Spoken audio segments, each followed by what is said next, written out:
Pour se nourrir encore une fois de vibrations positives et de connaissances utiles, les participants du FIAD Europe du retour du sommet mondial se sont mobilisés en ligne pour leur dernière session de l'Académie de la réussite totale de ce mois d'août. Aux commandes, le président Ousmane Katakbaou Touré. Après avoir pris toutes les vibrations positives du Grand Bassam, nous voici aujourd'hui réunis sous l'arbre à palabres pour partager nos connaissances, les vibrations, tout ce que nous avons appris à ce sommet. Cette soirée a été marquée par une salutation fraternelle dirigée par le coach Donou Pelagi, assistante aux soins médicaux, suivie d'un décret de bienvenue prononcé par le coach Boko Marie-Laure, chargé de service clientèle à IATA. Je m'engage à être si fort que rien ne peut perturber ma paix intérieure. L'impegno a essere così forte che nulla possa disturbare la mia pace interiore. Nous sommes au bon endroit pour apprendre et gagner d'une manière simple. Écouter et appliquer ce que les orateurs divinement choisis vont nous transmettre. Oui, ce soir, Dieu, par leur entremise, va encore nous parler et semer dans nos vies les graines nécessaires à la réussite financière, au bonheur, à tous égards, dans la discipline et la santé. Je nous invite à nous installer confortablement et à nous disposer au mieux pour recevoir de Dieu et profiter du chemin. Si tu veux plus d'argent, deviens la personne à qui l'univers peut le confier. Ce fut le thème qui a ouvert officiellement la page des exhortations de la soirée. Il a été développé par le coach Traoré Sibé Hayat, psychothérapeute. L'argent est une énergie en mouvement. Il va là où il est sûr de pouvoir circuler.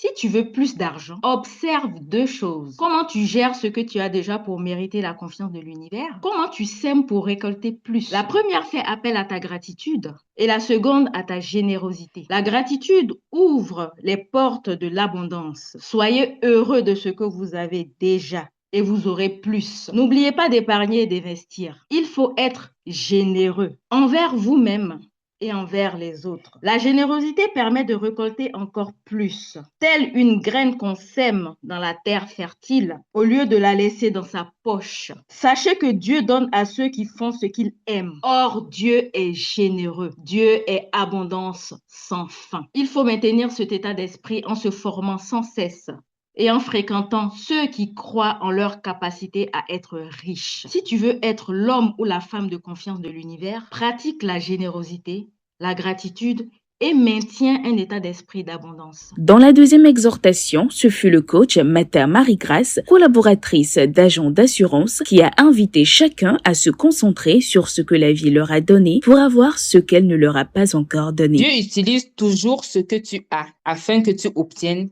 ce que tu n'as pas encore vu à tes yeux.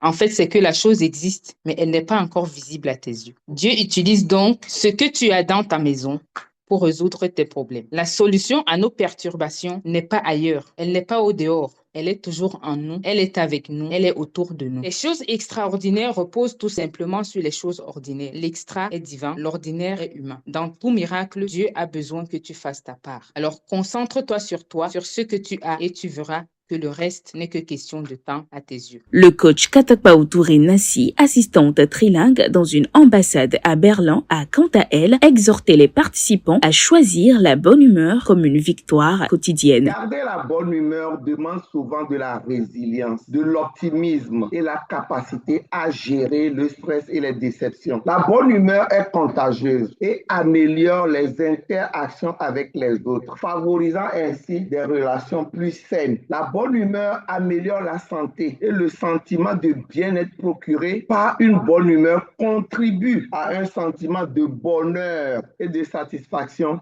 plus profond que beaucoup d'objectifs atteints. La bonne humeur est un choix, une discipline, presque un entraînement quotidien. Ce n'est pas ignorer la réalité, c'est décider de ne pas lui donner le pouvoir de nous voler notre énergie. Ce n'est pas ignorer les difficultés, c'est un acte de foi, une décision volontaire de ne pas laisser l'amertume, la tristesse ou la colère dominer notre journée. Chaque matin, lorsque nous choisissons de sourire, de voir le côté ensoleillé des choses, de répandre la paix autour de nous, nous remportons une victoire. Chaque sourire est une victoire. Chaque réaction positive est un pas en avant. Et chaque bonne humeur choisie est une grande victoire quotidienne. Cette série d'exhortations s'est conclue autour du thème La discipline et la santé, décortiquée par le coach Mo Dorothée, gérante de société de gardiennage. Nous passons souvent notre temps à courir après nos objectifs extérieurs, en oubliant que notre plus grande richesse est en fait notre corps, notre esprit. Le succès n'est pas une destination, mais un processus. Et ce processus est directement alimenté par notre capacité à être discipliné.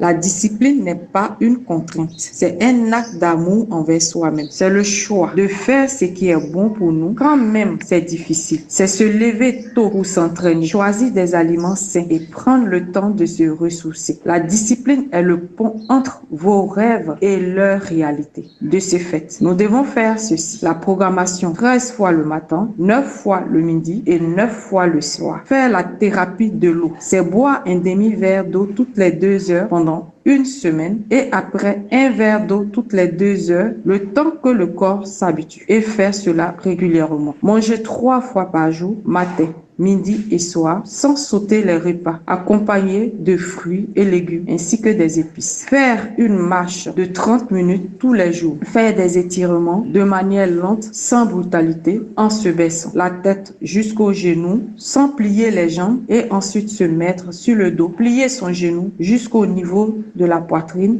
et la pointe des pieds en direction des fesses. Et ces 5 clés mènent à la santé. Votre corps est votre véhicule pour la vie. Si vous ne prenez pas soin de lui, peu importe à quel point vos objectifs sont grands, vous ne pourrez pas les atteindre de manière durable. Suite à ces interventions, des questions et commentaires ont été recueillis. Cette soirée s'est bouclée autour d'un dynamique atelier de programmation. Je proclame mon héritage divin.